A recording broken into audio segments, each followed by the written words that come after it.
नमस्कार। जरा सोचिए, हमारी दुनिया में हर चीज, चाहे वो गिरता हुआ पत्ता हो, घूमता हुआ ग्रह या फिर सड़क पर दौड़ती कार, सब कुछ मोशन में है, सब कुछ चल रहा है। पर सवाल ये है कि हम इसे मापते कैसे हैं। आज चलिए इसी गति के पीछे की साइंस को समझते हैं। हम एक बहुत ही आम सवाल से शुरू करेंगे और एक बड़े ही काम के फॉर्मूला तक पहुंचेंगे। तो चलिए शुरू करते हैं। सबसे पहले सबसे बेसिक सवाल से। हम सब अपने आसपास चीजों को देखते हैं और फौरन समझ जाते हैं कि कोई चीज धीमी है और कोई तेज। ये तो एक कॉमन सेंस वाली बात है ना। अब जरा इन तस्वीरों पर नजर डालिए। बाईं तरफ सड़क पर कुछ कारें हैं एक खास पल में, और दाईं तरफ कुछ ही देर बाद की तस्वीर है। देखकर क्या लगता है? हम अंदाजा लगा सकते हैं कि शायद हरी वाली कार सबसे तेज है, क्योंकि वो बाकियों से काफी आगे निकल गई है। पर क्या हम एकदम पक्के तौर पर कह सकते हैं? अंदाजा लगाना तो ठीक है, लेकिन साइंस तो सबूत मांगता है ना। हम ये कैसे साबित करें कि एक चीज वाकई में दूसरी से तेज चल रही है? इसके लिए सिर्फ आंखों देखा हाल काफी नहीं है, हमें कुछ और चाहिए। और बस यहीं पर साइंस हमारी मदद के लिए आता है। इस सवाल का जवाब देने के लिए एक कंसेप्ट बनाया गया, एक तरीका इजाद किया गया जिससे मोशन को मापा जा सके। एक ऐसा तरीका जो अंदाजों को हटाकर हमें पक्का जवाब दे। और उस कॉन्सेप्ट को हम कहते हैं स्पीड, यानी चाल। बहुत ही आसान शब्दों में कहें तो स्पीड का मतलब है कि कोई भी चीज एक यूनिट टाइम में, मतलब 1 सेकंड या 1 घंटे में कितनी दूरी तय करती है। सुनने में ये बहुत सीधा साधा लगता है, पर ये आइडिया बहुत पावरफुल है। और ये रहा वो फॉर्मूला जो सारे अंदाजों को पक्के जवाब में बदल देता है। स्पीड बराबर है total distance divided by total time. बस इस एक फॉर्मूले से हम किसी भी चीज की स्पीड को बिल्कुल सटीक माप सकते हैं, चाहे वो एक धीरे धीरे चलता हुआ घोंघा हो या फिर एक सुपरसोनिक फाइटर जेट। तो इसका मतलब क्या हुआ? मतलब ये कि स्पीड पता करने के लिए हमें बस दो चीजें चाहिए। पहली, वो चीज कितनी दूर गई, यानी डिस्टेंस, और दूसरी, उस दूरी को तय करने में उसे कितना वक्त लगा, यानी टाइम। अच्छा, अब देखिए, डिस्टेंस नापना तो फिर भी आसान है, हम कोई स्केल या मेजरिंग टेप यूज कर सकते हैं। लेकिन टाइम, हम टाइम को, वक्त को एकदम सटीक तरीके से कैसे मापते हैं? ये मोशन को समझने की कहानी में अगली बड़ी पहेली थी। तो अब हमारी कहानी एक बहुत ही दिलचस्प मोड़ पर आ गई है, टाइम की पहेली। सोचिए, सदियों तक इंसान इस अनदेखी, ना पकड़ में आने वाली चीज यानी वक्त को मापने की कोशिश करता रहा। शुरू में हमारे पूर्वजों ने नेचर को देखा।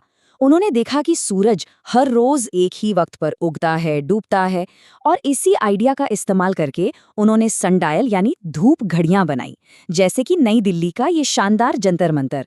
सूरज की बदलती परछाई से वो दिन के वक्त का अंदाजा लगा लेते थे। इसके बाद रेत घड़ी, जिसे हम आवरग्लास भी कहते हैं, और पानी से चलने वाली घड़ियां यानी वाटर क्लॉक जैसे और भी स्मार्ट तरीके खोजे गए। ये सब एक ही आइडिया पर काम करते थे, रेत का एक तय रफ्तार से गिरना या पानी का एक तय रफ्तार से बहना। वक्त के छोटे छोटे हिस्सों को मापने की ये वाकई में बेहतरीन कोशिशें थीं। लेकिन इन तरीकों में एक दिक्कत थी, ये साइंस के हिसाब से ना तो बहुत सटीक थे और ना ही भरोसेमंद। अब देखिए, धूप घड़ी तो रात में काम नहीं करेगी, और रेत घड़ी में रेत का बहाव भी हमेशा एक जैसा नहीं रहता। तो एक बड़े ब्रेक थ्रू की जरूरत थी, कुछ ऐसा जो हर बार एक जैसा भरोसेमंद नतीजा दे। और वो ब्रेक थ्रू, वो जवाब, एक बहुत ही आम सी दिखने वाली हरकत में छुपा हुआ था। एक ऐसी खोज जिसने टाइम को मापने के तरीके में, समझिए, क्रांति ला दी और हमारी आज की मॉडर्न घड़ियों का रास्ता खोल दिया। ये जवाब मिला पीरियोडिक मोशन में, जिसे हम आवर्ती गति कहते हैं। ये एक ऐसी हरकत है जो एक फिक्स्ड टाइम इंटरवल पर बार बार खुद को दोहराती है। जरा सोचिए, एक ऐसा मोशन जिस पर आप आंख बंद करके भरोसा कर सकते हैं, जो कभी नहीं बदलता।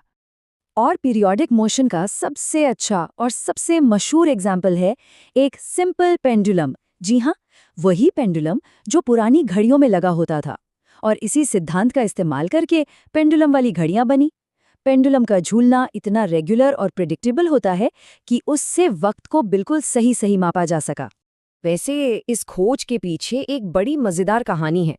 कहते हैं कि महान साइंटिस्ट गैलीलियो गैलीली ने पेंडुलम की इस ताकत को तब पहचाना जब वो एक चर्च में बैठे एक झूलते हुए लैंप को देख रहे थे। उन्होंने अपनी नब्ज की धड़कन से उसके झूलने का टाइम नापा और हैरान रह गए। उन्होंने पाया कि लैंप का हर झूला बिल्कुल बराबर टाइम ले रहा था। ये एक क्रांतिकारी खोज थी, क्योंकि पहली बार हमारे पास एक ऐसा टाइम कीपर था जो सूरज या सितारों पर नहीं बल्कि फिजिक्स के एक पक्के नियम पर चलता था। तो ये एक ऑसिलेशन या दोलन होता क्या है, चलिए समझते हैं। मान लीजिए पेंडुलम बीच की पोजीशन ओ से शुरू होता है। वो झूलकर एक तरफ ए तक जाता है, फिर वहां से दूसरी तरफ बी तक और फिर वापस बीच में ओ पर आ जाता है।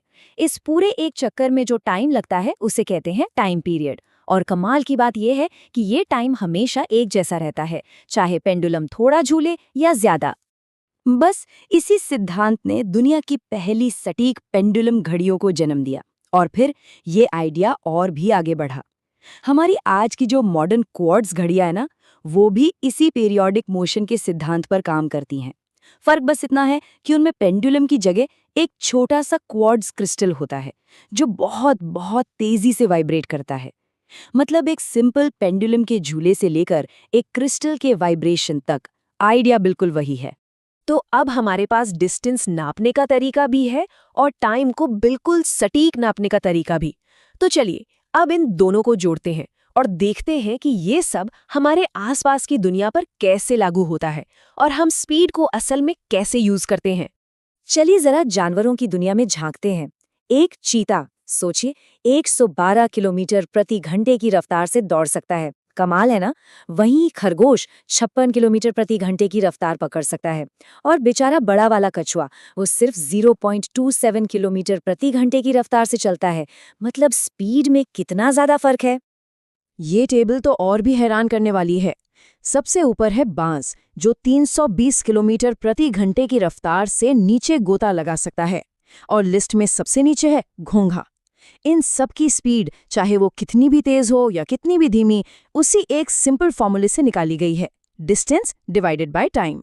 और पता है, हम सब इस टेक्नोलॉजी को रोजाना इस्तेमाल करते हैं, शायद इस पर ध्यान दिए बिना। अगली बार जब किसी गाड़ी में बैठे तो डैशबोर्ड पर जरूर देखिएगा।